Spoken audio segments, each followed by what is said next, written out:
Hello students, आज हम लोग पढ़ेंगे डिफरेंट डिफरेंट यूनिट सेल में relationship between edge length and the particle of the radius. तो सबसे पहले हम बता दें आपको कि यूनिट सेल डिफरेंट डिफरेंट होते हैं, जैसे body centred unit cell, face centred unit cell, simple primitive unit cell और बहुत प्रकार के होते हैं। जैसे एक और होता है कि एज सेंटर्ड यूनिट सेल।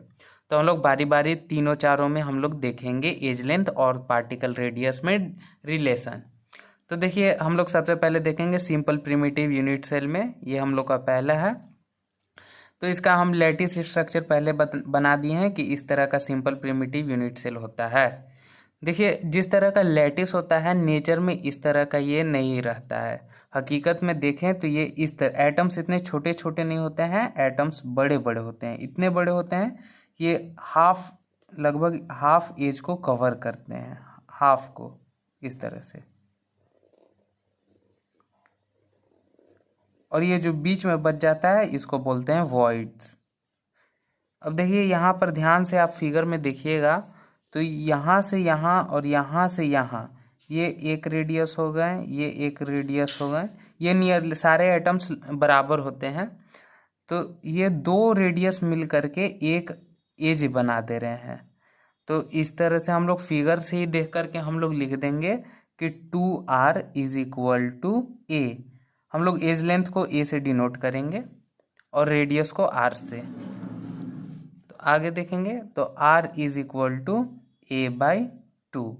यही हम लोगों का आंसर हो जाएगा। रिलेशनशिप फाइंड हो गया, यही हो गया आपका प्रूफ।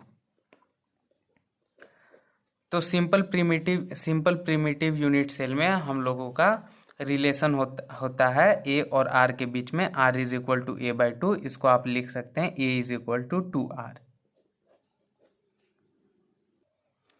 चलिए, अब हम लोग पढ़ेंगे बॉडी सेंटर्ड यूनिट सेल में रिलेशन ए और आर के बीच। बॉडी सेंटर्ड यूनिट सेल और कुछ नहीं होता है, प्रिमिटिव यूनिट सेल के बीच में एक एटम आ जाता है, सेंटर में एटम आ जाता है, तो उसे बोल देते हैं बॉडी सेंटर्ड यूनिट सेल। तो यहाँ पर ध्यान से देखेंगे तो इस फिगर को आप गौर करिएगा तो ये फिगर 2D में इस तरह से दिखेगा आपको। ये यहाँ पर एक एटम रहेगा, दूसरा एटम यहाँ पे, तीसरा एटम यहाँ पे, चौथा एटम यहाँ पे और बीच में एक एटम इस तरह से रहेगा। ये इस तरह से यहाँ पर देखिए 1 2 3 4 एटम, बीच में एक बड़ा सा एटम रहेगा। तो यहाँ पर ये तिरछा तिरछी देखिएगा इस तरह से। तो यहाँ पर एक रेडियस, 2 रेडियस, 3 रेडियस, 4 रेडियस। तो ये 4 रेडियस मिल करके इसका डायगोनल पूरा कर दे रहे हैं। तो इसका डायगोनल क्या हो जाएगा, तो 4 रेडियस। और डायगोनल ऑफ क्यूब क्या होता है, तो √3a is equal to 4r। तो a इज इक्वल टू क्या हो जाएगा, तो 4/√3r। ये हो गया आपका रिलेशन ए और आर के बीच में। या इसको क्या लिख सकते हैं, r is equal to a into √3/4 या √3a/4। ये आपका रिलेशन आ गया। बॉडी सेंटर्ड यूनिट सेल में आर और ए के बीच में ये आपका रिलेशन हो गया।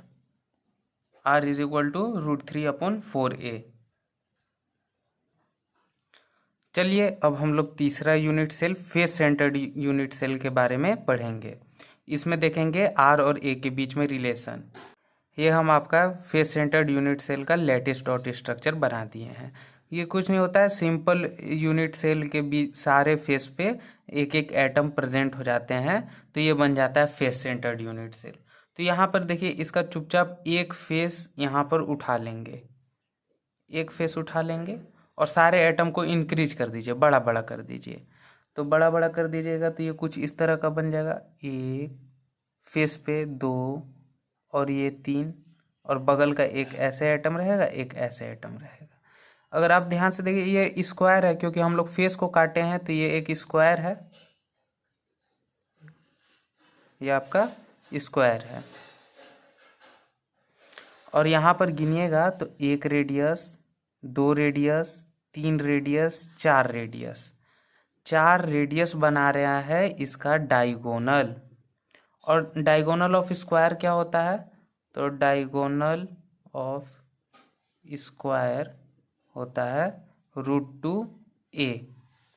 और यहाँ पर डायगोनल हम लोग फिगर से कैसे फाइंड कर लिए, तो 4 रेडियस एक डायगोनल बना दे रहा है, तो 4 radius is equal to √2a, तो r is equal to √2/4a।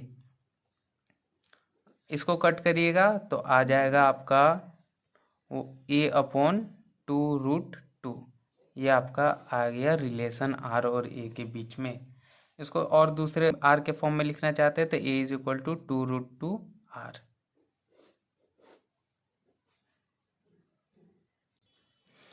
I hope अब आपको रेडियस और एज लेंथ में रिलेशन फाइंड करने आ गया होगा।